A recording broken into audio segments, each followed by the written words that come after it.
دا مونږ تاسو ته راغلو د دې په یو سجده باندې الله جل شانه مونږ تاسو ته 2.5 زره نه کړی دې خبرې ته خیال دی یو نه کې خبر را نوږدېږي خو د دې قدر به زمونږ استادو د دې قدر به هله مونږ ته معلوم شي چې کله دا سترګې پټې شي او د قیامت دا سخت ورځ قائم شي قسم بالله د یوې نیکۍ دپاره به یو انسان خپل پلار ته ودرېږي پلار به ورنه انکار کوي نیکي به ورته نه ورکوي یو انسان د یوې نیکۍ دپاره به خپلې مور ته ورځي مور ته به ودرېږي چې مورې جنت ته په تلو کې مې صرف یو نیکي کمه ده الله جل شانه ډېر یو ناشنا نظام دی په یو نیکۍ باندې به یو سړی حساب کړی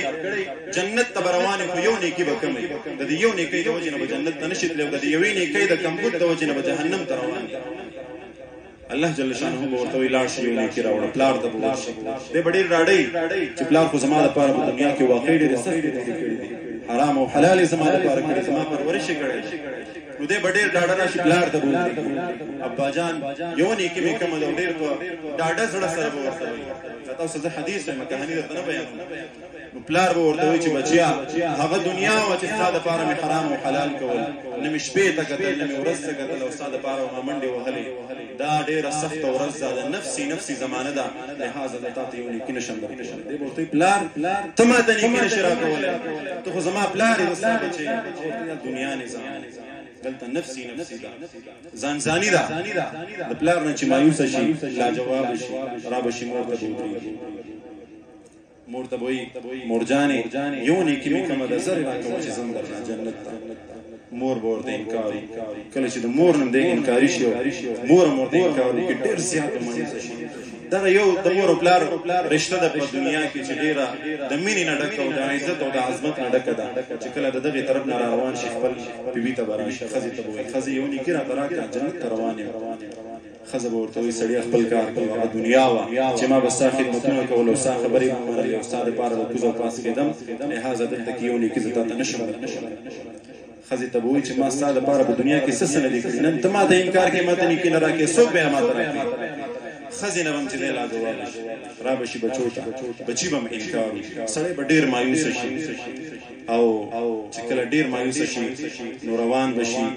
ډېر د غم او د حسرت په حالت کې یو سړی به ورباندې اواز وکړي ای پلانکې ولې داسې په غم او په تکلیف کې روانې مایوسه روانې ورته وایي پلانکیه هغسې د پلار نه او د مور د ټولو نه چې دی ناامیده شوم او یو نیکي مې کمه ده او د دې یوې نیکۍ د وجې نه د جنت ټکټ لاړو ختم شو جهنم ته روانې اب ورته وایي صبر زما هم په ټولو اعمالو کې یو عمل دی یو نیکي مې کړې ده په خپل ژوند کې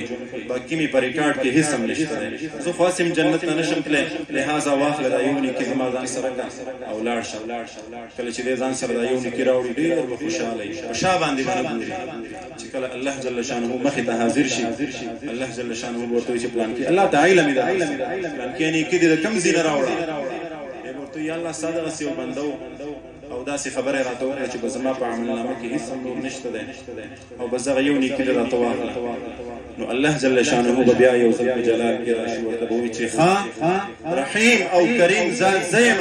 او زما یو بنده دومره غیرت او رحم وکړو چې تا د یو نیکي درکړه او خپل ځان یې جهنم ته حواله کړو لهذا زما رحم او زما کرم په جلال کې راځي او تاسو دواړه جنت ته ورداخل شئ عزیزانو دا یو نیکی نه ده دا ډېر ګوره په سخته باندې ګټل کېږي او دا وایي جب تک سانس ہے تب تک چانس ہے دا موږ تاسو سره موقع ده خبره مې دې پورې کوله چې دې عبادتونو ته به سپک نه ګورو دا یاد وساتئ قسم په الله هلاک به شو نن سبا ډېر عجیبه وخت راغلی زه خو ډېر زیات مایوسه شم چې علما غټې ګیرې او غټ پټکي به یو داسې خبرې به وکړي عوام هسې په کم طرف روان دي دا امت په کم طرف روان دی چې علما ورته لا دا خبرې وکړي نو لهذا ستاسو دا یوه سجده چې تراویح هم وختي کوئ په دې یوه سجده باندې الله جل شانه 2.5 زره نیکۍ موږ تاسو سره کوي حساب ولګوئ 40 سجدې دي 15 زره نیکۍ دا په ګنټه یو نیمه کې موږ تاسو حاصلوو سبحان الله وایي سبحان الله زموږ استاد ډېر کریم رب دی په بهانه باندې الله جل شانه موږ تاسو ته جنت راکوي دغه رنګې په یوه سجده باندې الله جل شانه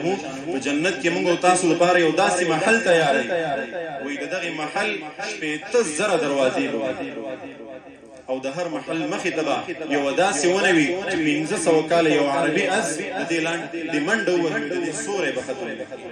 نو لہذا الحمدلله دا ختم زمون احساس وشو دین پسم تراویح کیږي تراویح او اهتمام کوي او شوق او محبت سره د رمضان مبارک کې عبادتونه کوي ما تیر کالم خبره کړې و هر سړي ځان د پاره یو سیزن مقرر کړي درځي وای سما د پاره د رمضان مبارک میاشت سیزن د اخترونه د ما سیزن دي د قصابانو خپل سیزن دي د پروتو والا خپل سیزن دي د هر چا خپل سیزن دي زمونږ استاد دا سیزن څنګه سیزن دی سیزن داسې دی چې موږ تاسو په دې رمضان مبارک کې عبادت کوو نفل دا الله جل شانه په فرض سره بدلای فرض یو په اویا باندې دا تاسو بدلای درجه الله جل شانه زیاتای لہذا د نیکو اعمالو باندې تاسو ډیر اهتمام کوو عبادتونه وکړو تلاوتونه وکړو او دا ګوره د مغفرت عشره تقریبا روانه ده د رحمت عشره زموږ استاد نو وته دینه پس بیا د اور نه د خلاصي عشره روانه ده